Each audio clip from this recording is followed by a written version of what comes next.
अस्सलाम वालेकुम, कैसे हैं आप सब लोग? चलिए बनाते हैं मज़ेदार सी वेज ब्राउनी, वो भी एक ईज़ी स्टाइल में।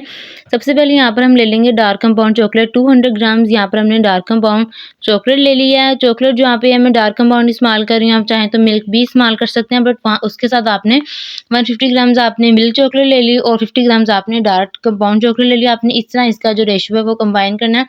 अदरवाइज़ अगर आप मिल्क चॉकलेट से बनाएँगे तो आपका वैसा जो टेक्सचर और टेस्ट है वो नहीं आएगा, इसलिए इस तरह मैंने आपको रेशो बताई मिल्की एंड डार्क चॉकलेट की, आपने वही फ़ॉलो करनी है। उसके बाद यहाँ पर आपने ले लेना है 80 ग्राम्स कुकिंग ऑयल, जो कि यहाँ पर 1/4 कप ले लिया आपने, और फिर यानी कि 2 दफ़ा 1/4 कप लेंगे तो आपका 80 ग्राम्स जो है कुकिंग ऑयल बन जाएगा।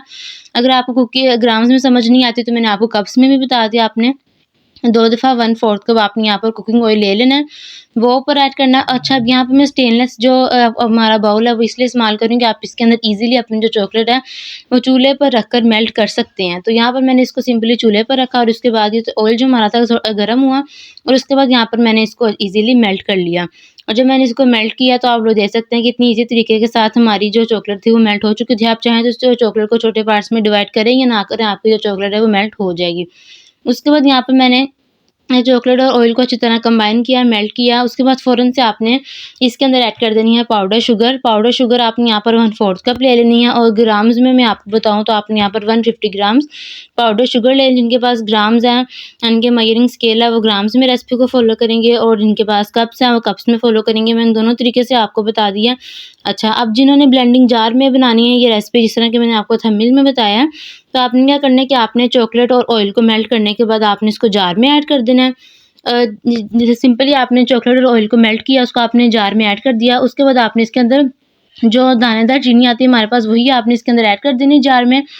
और जार में ऐड करने के बाद आपने इसके अंदर 2 अंडे ऐड कर देने। यहाँ पे भी मैंने इस रेसिपी में इसके बाद 2 अंडे इसके अंदर ऐड किए थे और 2 अंडे यहाँ पर मैंने इसके अंदर ऐड कर दिए हैं। अब क्या करूँगी कि आपने इसको अच्छी तरह मिक्स कर लेना है और उसके बाद आपने इसके अंदर मैदा ऐड कर देना है। मैदा यहाँ पर मैं ऐड कर रही हूँ 1 कप यहाँ पर मैदा, और ग्राम्स में आपको बताऊँ तो 150 ग्राम्स यहाँ पर हमारे पास मैदा है, और मैदा भी ऐड करके आपने अच्छी तरह इसको मिक्स कर लेना है। अब जो लोग जार में बता रहे हैं उनके लिए मैं फिर बता दूँ कि आपने एक ब्लेंडिंग जार लिया, ऑयल और चॉकलेट को आपने पहले मेल्ट कर लेना है और मेल्ट करने के बाद आपने उसको ब्लेंडिंग जार में ऐड कर देना, जो हमारा जग होता है जूसर मशीन वाला, आपने वो वाला जग ले लिया, उसके अंदर ऐड कर लिया और चॉकलेट और ऑयल जो हमारा जब मेल्ट हो जाएगा आपने उसके अंदर ऐड कर देना। उसके अंदर आपने उसके बाद फ़ौरन से आपने कोई स्टे नहीं देना। आपने दानेदार चीनी जो है, पाउडर शुगर नहीं ऐड करनी उसके अंदर।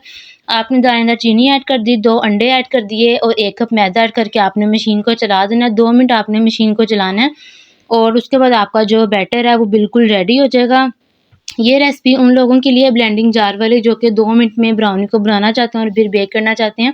ये रेसिपी स्पेशली उन लोगों के लिए जो झटपट से ब्राउनी को बनाकर एन्जॉय करना चाहते हैं। तो यहाँ पर मैं जो इसको स्पैचुला की मदद से इसलिए बना रही हूँ क्योंकि मैं आपको ईज़िली स्टेप बाय स्टेप बताना चाहती थी।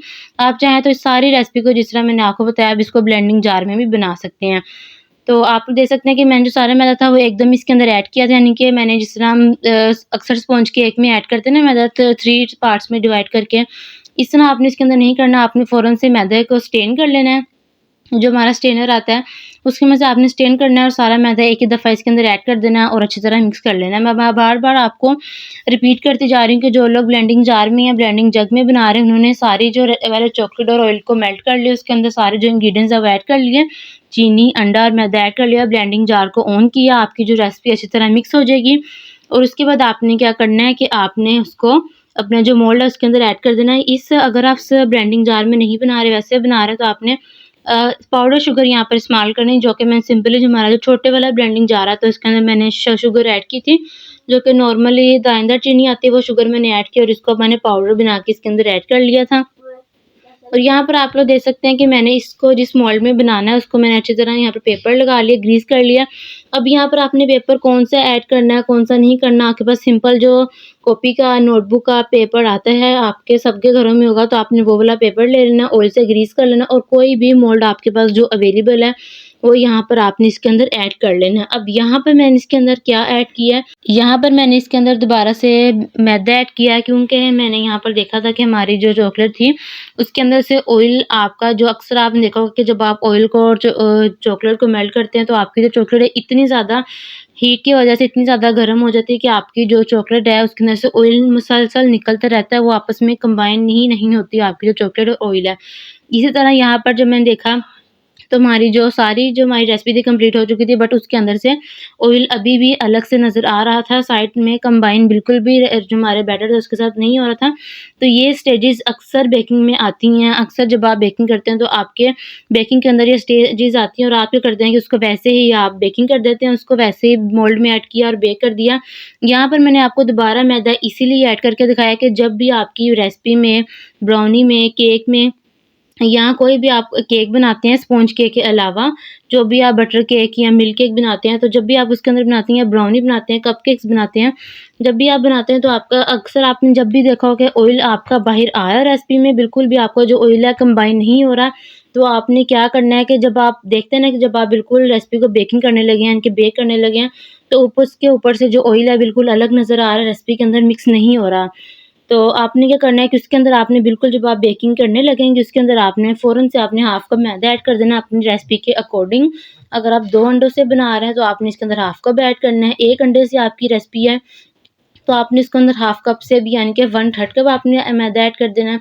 अगर आप 3 या 4 अंडों से बना रहे हैं तो आपने इसके अंदर अगर 3 अंडों से बना रहे हैं तो 1 कप से 2 चम्मच ज़्यादा यानी कि हाफ़ कप और 2 टेबलस्पून आपने और ऐड कर देना है। अगर आप बना रहे हैं 4 अंडों से तो आपने 1 कप ऐड कर देना है दोबारा से।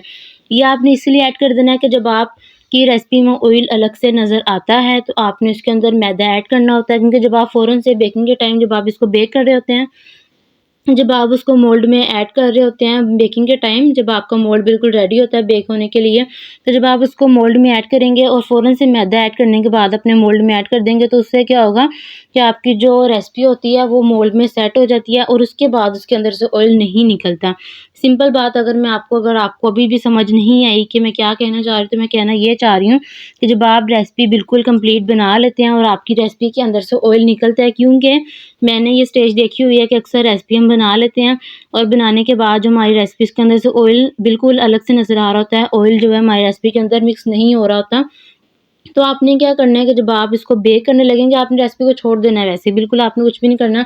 जब आपको पता है ना कि आप अब इसको मोल्ड में ऐड करने लगे तब आपने इसके अंदर फ़ौरन से मैदा ऐड कर देना, जिस तरह मैंने आपको बताया अंडों के हिसाब से, उस तरह आपने इसके अंदर मैदा ऐड कर देना और अच्छी तरह आपने उसके बाद क्या करना है मिक्स कर लेना, फ़ौरन से आपने बेक कर देना। आपकी जो रेसिपी में है वो ऑयल अलग से, जिस तरह आपको इसमें अब ऑयल अलग से नहीं नज़र नहीं आ रहा, वैसे भी आपको नज़र नहीं आएगा इंशाल्लाह।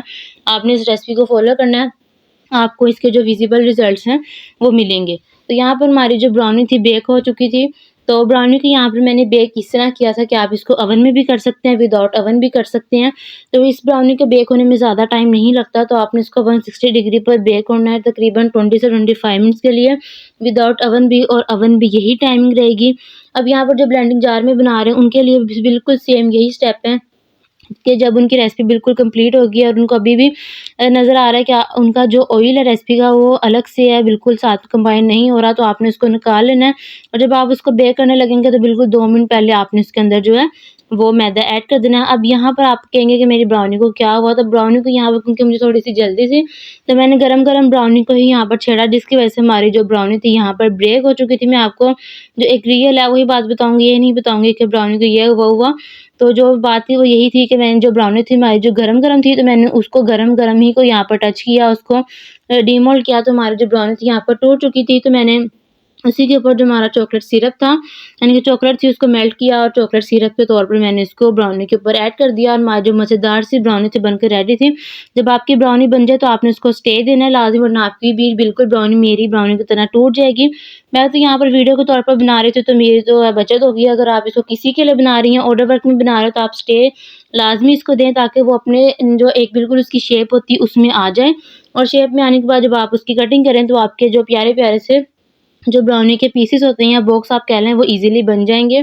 तो ये सारी जो बातें थी मैंने आपके साथ एक वीडियो में शेयर की। अगर आपको इसके अलावा भी कोई क्वेश्चन पूछना है तो आप मुझे कमेंट सेक्शन में बताएँ, मैं नेक्स्ट वीडियो में आपको इस कमेंट का रिप्लाई ज़रूर दूँगी। तो अगर आपको ये ब्राउनी की वीडियो अच्छी लगी तो आपने इसको लाइक करना है और आगे भी दोस्तों के साथ शेयर करना है और यूट्यूब चैनल को आपको ज़रूर से सब्सक्राइब कर देना है, क्योंकि ये बिल्कुल आप जो रेसिपी बनाएँगे तो आप बिल्कुल एक अपने इंग्रीडिएंट्स लेंगे पैसे लेकर, पैसों से आप इंग्रीडिएंट्स लाएँगे फिर अपनी आप जो है रेसिपी बनाएँगे। बट यहाँ पर आपने अगर चैनल को सब्सक्राइब करना है तो वो बिल्कुल आपके लिए फ्री है। तो आपने इसलिए फ़ौरन से जाकर चैनल को सब्सक्राइब कर देना है। ठीक है जी? तो मिलते हैं किसी अगली वीडियो में, तब तक के लिए अल्लाह हाफ़िज़।